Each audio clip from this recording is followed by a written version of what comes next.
Welcome back to Awaken Your Authentic Self, the podcast where we explore the tools, wisdom, and practices to help you align with your soul's highest truth.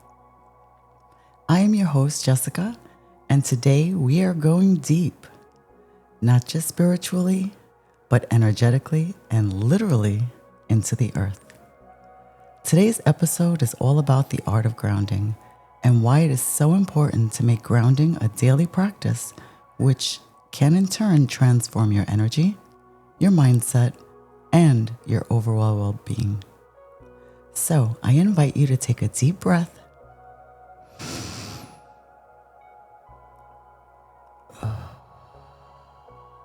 and let's root in together. Let's talk about what grounding really is. Grounding, also known as earthing, is the practice of energetically reconnecting oneself to the earth's energy.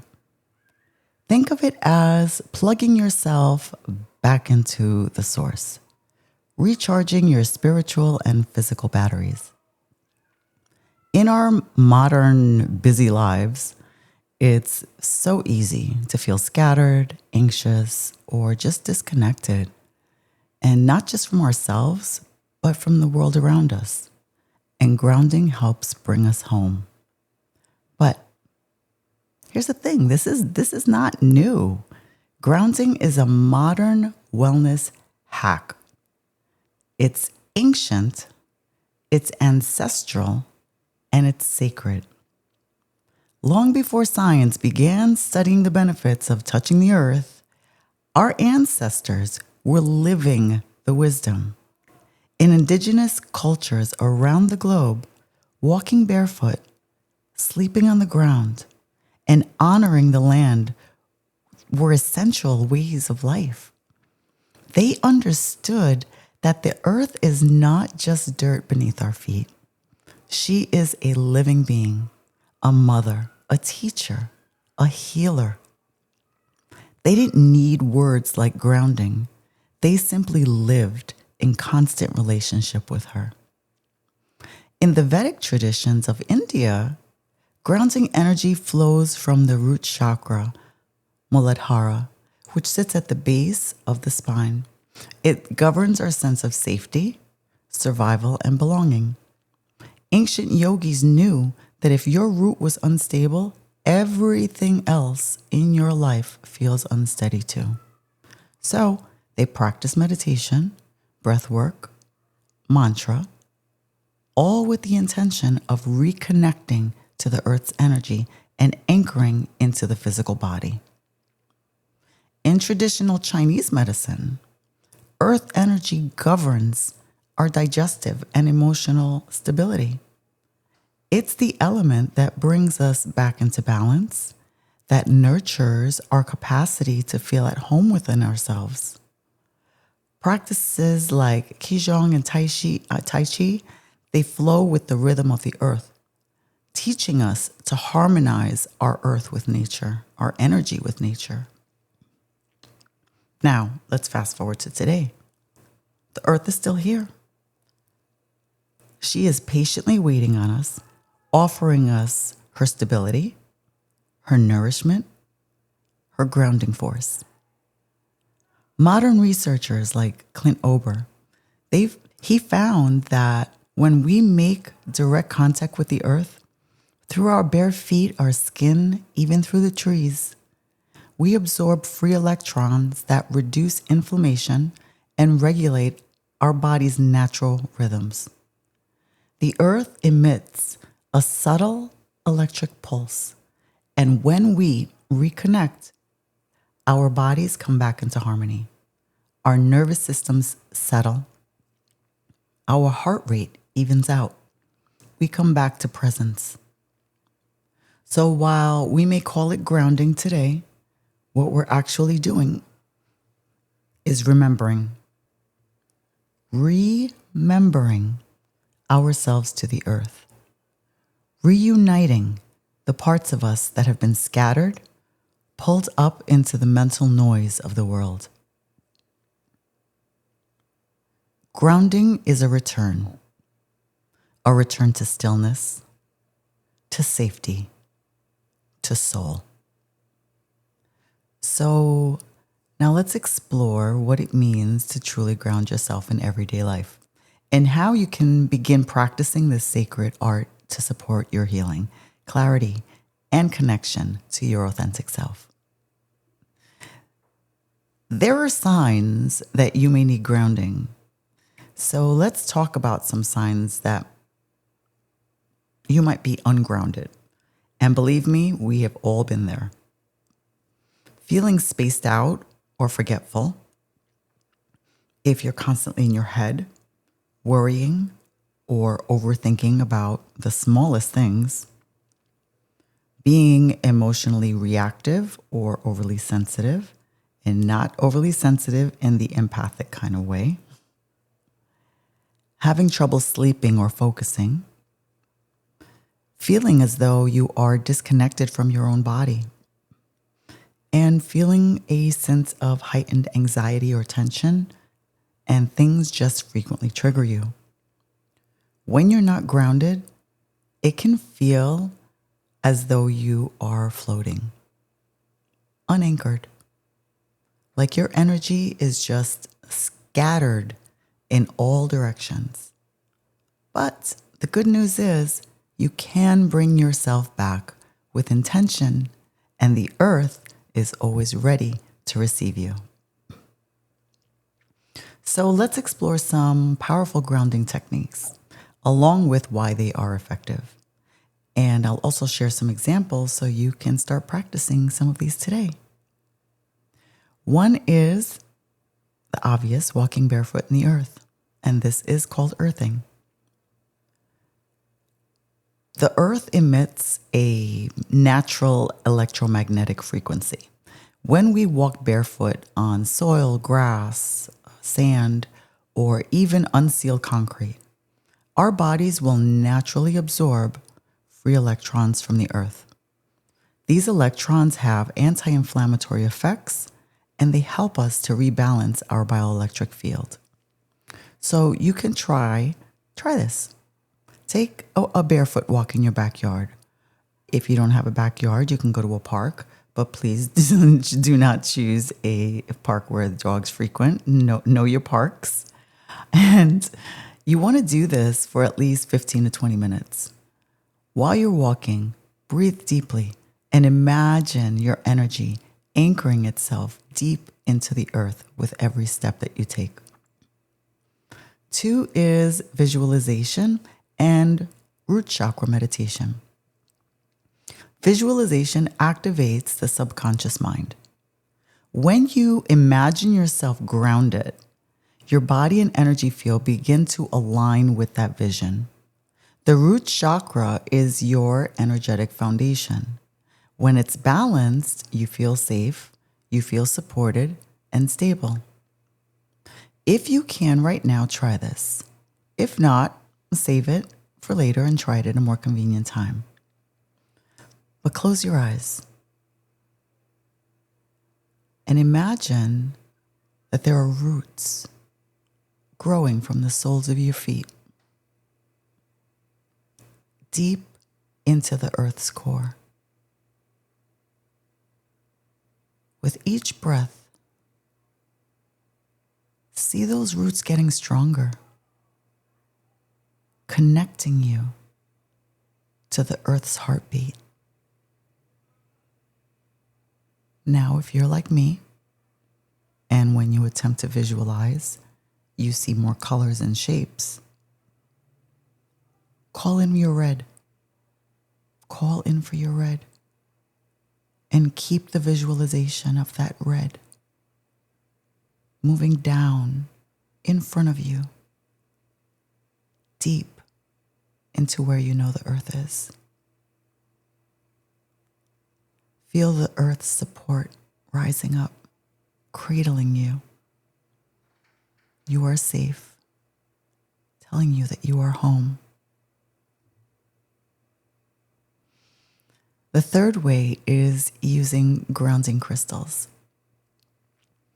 Crystals like hematite, black tourmaline, smoky quartz. They carry a dense, stabilizing energy about them, and that harmonize your energy field. So their stabilizing energies harmonize your energy field, and they draw the excess energy down through your root chakra. Now, I love my crystals. And anyone who knows me, 9 times out of 10 when they see me, I'm going to be wearing them. I say them because, yes, more than one. They make me feel very connected to the earth. So I encourage you, try this. Carry a grounding crystal. All you have to do is keep it in your pocket. Hold one during meditation. You can also just sleep with it under your pillow. If you're a stomach sleeper, you can put it on your lower back. Or if you're laying down, you can just lay it at the soles of your feet. Fourth way is grounding foods. And why those work are because root vegetables and warming foods help anchor you into your body. They carry dense energy that help pull your awareness from your headspace back into the present moment. So if you start including foods like sweet potatoes, beets, carrots, and squash into your meals, that's very helpful. Or you can try spices like ginger, turmeric, and cinnamon. They're also incredibly grounding. 5 is movement and embodiment practices. When we move intentionally, we return to the body, our living temple. Practices like yoga, tai chi, even just slow dancing help us to drop into presence and feel our physical form more deeply. If you do a few minutes of mindful movement every day, stretch, dance, sway, breathe into your hips and feet and have real fun with it. Feel your body fully. This just reminds you that I am here now in this moment. 6 is using water as a grounding element. Water is emotionally and energetically cleansing. I want you to notice how each time you turn off the water after a shower or bath, either before or after you reach for your towel, your body just lets out this very content exhale. That's because baths, showers, or swimming, they help wash away all the energetic debris and they realign us back to our center. My absolutely favorite way to ground is by going to the beach. Not is just digging my feet in the sand good for sand grounding. Well, if it's not burning the toe prints off of your feet, because out here the sun gets kind of hot. But the ocean itself is Mother Nature's natural Epsom salt bath. I can just float in it or stand in it up to my neck and just be there for like an hour straight. It releases any tension that is stored away in my physical body, as well as I just love the feeling of pure bonding with the earth. And I just feel that's one way where I just really can't get any closer. So if you added a grounding ritual to your shower, imagine that the shower is not just cleaning your body, but it's also rinsing away anything that doesn't belong to you. You can even in that moment say out loud, I release what is not mine. Now, this is a very common practice for me.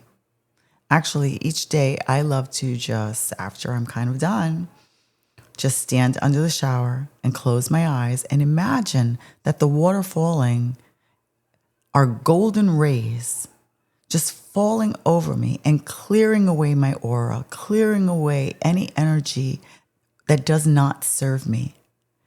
And I just watch them as they wash away and go down the drain along with the hair, but no judgment. Okay. 7 is breath work. And breath work works because your breath is your bridge between the physical and the energetic. Conscious breathing signals safety to your nervous system, and it helps calm down scattered energy. One good breathwork technique that's good for this is called box breathing. And you can try it. It's very simple. You just inhale for 4. You hold for 4. You exhale for 4. You hold for 4. And you just repeat that for several rounds. Or you can just take 10 slow, intentional breaths while placing your hands on your belly. Works the same way. Now 8 is one of my favorites. Hugging trees for grounding. We're going to get a little more into this because people need to understand how serious this is. Why does this work? Oh my God. This is my absolute favorite. I mean, out there we're floating in the ocean. Trees are living, breathing beings, deeply rooted into the earth, while reaching towards the sky at the same time. They are literal conductors of Earth's energy. When you hug a tree, or even just stand close to it with intention, your energy field begins to entrain with the tree's natural grounded frequency. This practice brings us into coherence with the earth. Trees hold a calm, steady vibration. Think about it. They've weathered storms. Out here, hurricanes. They've stood in silence. And they've witnessed seasons shifting for decades and some even for centuries. When you connect yourself with them, your nervous system begins to regulate. Your breath slows down. Your energy, it naturally softens. It's like plugging in to one of nature's oldest and wisest allies. Now, there are true benefits to hugging trees, or I like to call it tree therapy. I don't know if that's a thing yet, but if it's not, I'd like to claim it. But it reduces cortisol levels, which is your body's stress hormone. It enhances your heart's electromagnetic field. It balances your root chakra. It calms the mind and helps you regulate your emotions easier. It reconnects you to the rhythm of nature. And also, very important, hugging trees encourages presence and stillness. I would love and encourage you to try this ritual. Find a tree that feels safe and inviting, and that doesn't have ants crawling on it. I made that mistake only once. And my new rule of thumb is if the tree produces any type of fruit, there's probably going to be ants marching up and down on at least one side of it. So pick your tree wisely, and you want to approach the tree with reverence, like you're greeting a teacher or an old friend. And personally, before I get started, I like to ask the tree for permission, because it will be removing any negative energy away from my body for me. So I like to ask it permission to do so. First, you place your hands on the bark of the tree and just take a deep breath and feel the energy of the tree. After that, when you're ready, gently wrap your arms around the tree. You want to let your chest and your cheek just rest against it. Close your eyes. Feel the tree's strength and imagine your energy sinking down into the soil through its roots. Breathe slowly and listen. Mentally say to yourself, thank you. Please help me ground, release, and remember who I am. I encourage you to stay as long as it feels right. But when you're finished, give gratitude, thank the tree, and walk away slowly as if you're leaving a sacred space. Now, I do have an alternative for those of you who feel like, you know what, that might be a little bit much for me to start with. I don't know if I can just go up and hug a tree. I got you. First, Kent, first check for ants. Ask for permission, knowing what your intentions are going to be. And instead, sit down with your back against the tree trunk. Make sure to let your spine align with the trunk. This is going to mirror the grounding energetic column that runs through your body, from root to crown.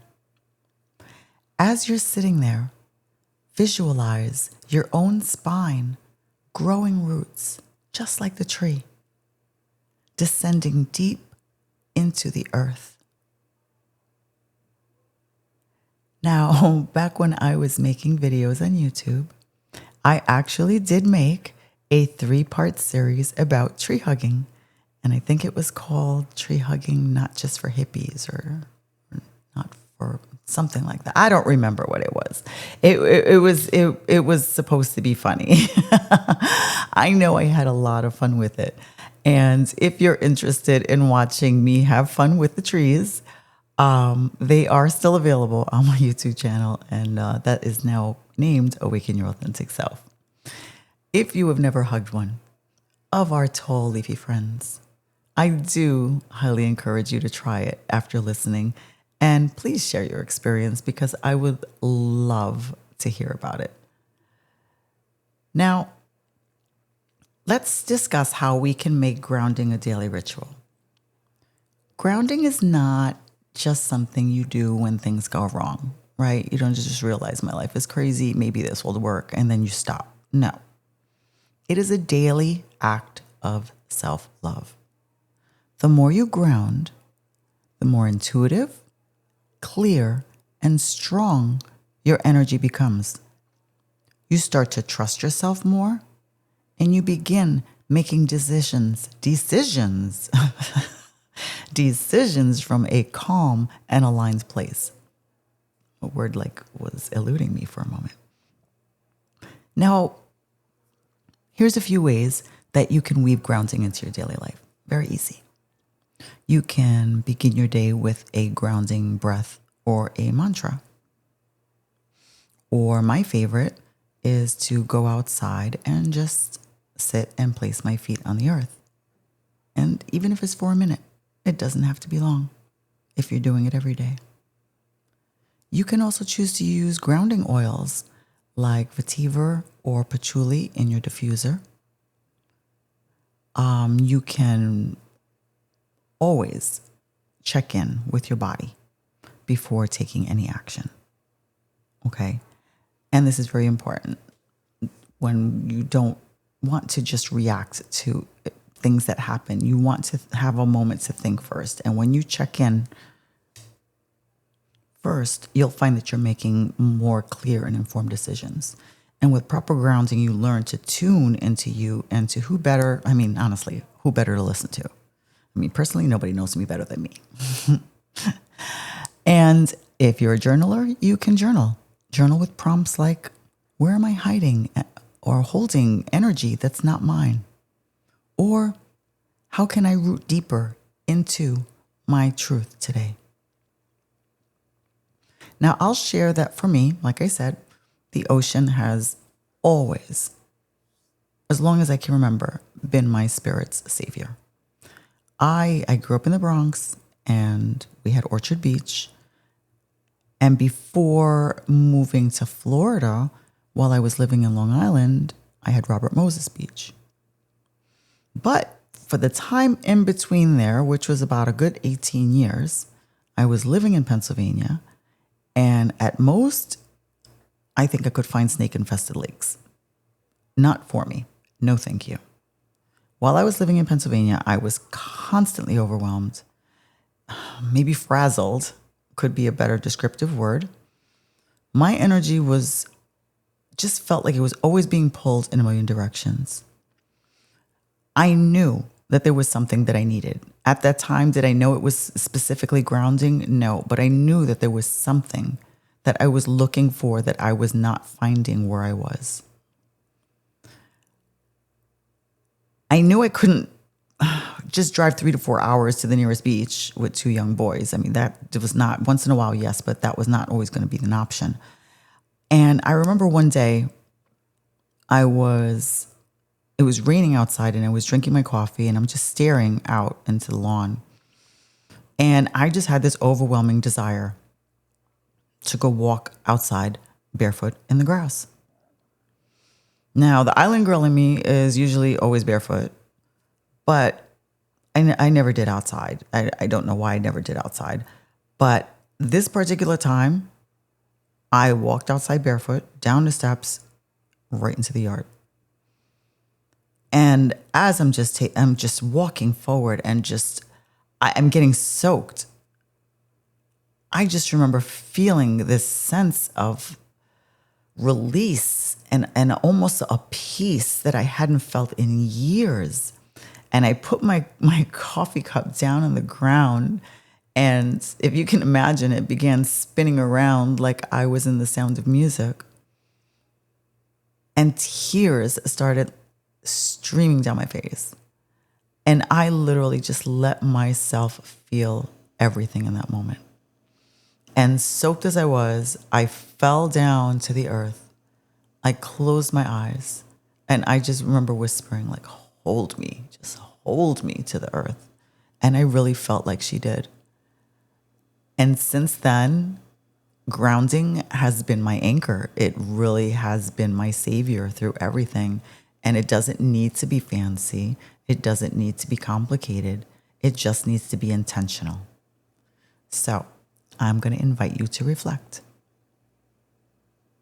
When was the last time you truly felt rooted, safe, supported?